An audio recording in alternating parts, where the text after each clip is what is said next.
今日は CB1 の G2 の説明をします。海に強いルアーメーカーで CB1 はこれは有名ですけど、割と新しいシリーズで G2 というシリーズがあります。特徴としまして、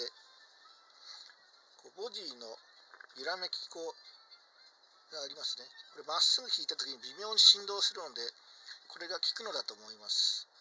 で、今回は限定カラーのラメがいっぱい入ったタイプを買いました。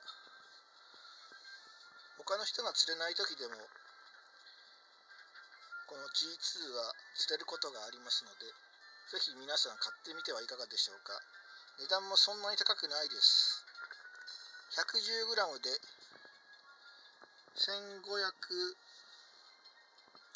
1975円と 150g で2250円です。